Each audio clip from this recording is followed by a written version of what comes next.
Well, join me on the line now is Stuart Johnson, the new head coach of Jedforest. So, first of all, many congratulations. Yeah, thanks, Stuart. Looking forward to getting stuck in. How did it all come about then? Did you apply for the job? I applied for it, saw the advertisement go out initially, then it got extended, and I toed and froed with the idea about going back into coaching. I had a chat with a couple of people that had been involved previously, ex-coaches, etc., and got some really good feedback about the club.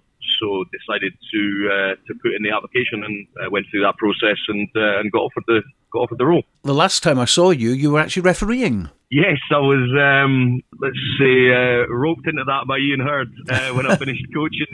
He's very persuasive, that man. Yes, he is very persuasive. I was, just kept my hand in a little bit, got me to run about. I actually quite enjoyed the refereeing for 12 months, but it also just gave me a bit of flexibility because it wasn't every weekend and just allowed me to take a step back a little bit and have a bit of time away from the coaching environment, but still keep your hand in rugby. And actually gave me a different perspective at times of coaching and the game, so that was good. I was going to ask you about that because obviously as a player and as a coach in the past, referees sometimes aren't always your best friend, and then all of a sudden you become one and you see it from the other point of view. It's just a different perspective on things. Like I said, just about the way that players actually speak to referees at times, and that's obviously something that I'll be can take that experience back in now in a coaching environment. It's quite funny how the way players speak to you as a referee, that it does get you offside a little bit. So yeah, it's something that certainly be working on now down at Jed in terms of keeping referees on side and treating them with the respect that refs always deserve. But it's hard at times when you get frustrated with decisions, but it's just how you react to that. It was enjoyable, certainly learned a lot from it. And you see a few ideas as well that come out of it to take into a coaching role, just especially regarding the new tackle height laws. You see it from a different point of view as a referee, so that's something that certainly we're taking down to Jed and trying to enforce and not give us away as many penalties with that torso up tackle height. I think I'm right in saying you'll become the first person who's actually coached 4 Borders clubs. You've obviously been involved with Melrose, Hawick during COVID, of course, which was a very difficult period for everybody, and of course Gala was your last head coach gig. So plenty of experience with the Borders scene there. Yeah, I didn't realise that in terms of coaches. Obviously, in terms of the Hawick bit, as you say, it was during COVID, so there was no games. It was purely just taking some sessions, which a lot of it weren't even rugby and game related because the season getting put back. So I wouldn't class that as a full on coaching role in terms of rugby, etc. But no, certainly looking at bringing what I've learned over the sort of time at Melrose and time at Gala, and obviously got a lot of time in National 1, which is where Jed now are. So it's a tough league, but it'll be hard with 3 down this season. But Jed have got the group of players there that they should not be anywhere near even the bottom of the Premiership, not winning the game with the experience and the talent they've got there. I think they've just lost the way a little bit. So no, as I say, it'll be a tough season, but it should be quite rewarding as well if we get it right. Yeah, it's certainly a big challenge, isn't it? Because, I mean, obviously it's not everyone's cup of tea in terms of taking a team that's just been relegated, that didn't win last season in the league,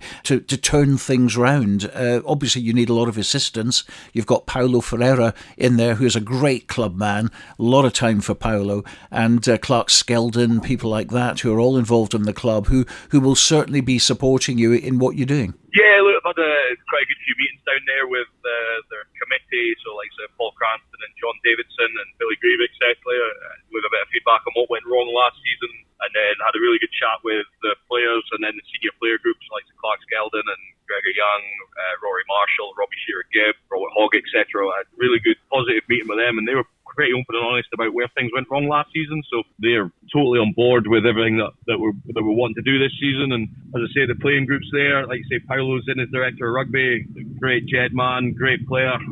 Unfortunately, I can't get my pull of boots back on, but he'll be great to work alongside with Jed. Then we've got Ryan Ormiston coming in as well as a coach who's just back from Melbourne for 11 years. Obviously, he's an ex-Gala man, played at Gala for years. He's been coaching out Melbourne area for the last 11 years and just moved back. So it's good to have him on board. I've worked with him before. And I think between me, him and Paulo, it'll be a good team. And it's so important, isn't it, to get the dressing room behind you. It doesn't always work with coaches, as you know yourself. It's very, very difficult to get that right blend. And of course, a winning mentality is really important as well. Where do you actually start? Do you start with a clean sheet, or how do you go about it? I think for Jed, looking at last season, not winning a game, yes, you need to get players on board, but I think the way that me and Ryan and Paulo spoke about it, are going to go in there. It needs to be enjoyable for the playing group. We need to get that feel-good factor about the club again. The players need to enjoy it. They need to enjoy coming down to training, which means the sessions need to be fun, but they need to be obviously organised sessions as well. So I think initially it's just about getting the boys back down to the club, getting the player numbers back to where they were 3-4 years ago, and building from within. But it starts with the enjoyment factor. Nobody's going to come down if it's not enjoyable, and that's some of the feedback I've had about why some players have left. But you're right, the players need to be behind it, and I think from the conversations I've had, the players are totally supportive of what we want to do. It's just now waiting until we start pre-season and showing the players that it's not just words, that we're actually going to follow up with our actions, and we're going to make this enjoyable. It's going to be an enjoyable season, but it's going to be highly rewarding. And as I say, if they buy into it and we get it right, it could be a hugely rewarding season for everybody involved. Last year, one of the coaches was David Grieve, who was always coming on the show, and we always felt a wee bit sorry for him sometimes because he didn't sound a very happy chappy at times, and you could understand that as well. But I think the main problem for him, from his point of view, was the numbers at training. He always felt that more people who are affiliated with Jed could come back on stream and do a little bit more. Is that the impression you got? Yeah, I think it was a hard job last season for David. Like, not winning games, you're going to get a natural drop-off. Obviously, they didn't really get a seconds team out last season, and seconds players that aren't playing rugby are going to go and find rugby elsewhere. So I think there was a whole combination of things that didn't go well last season. I would not have fancied being in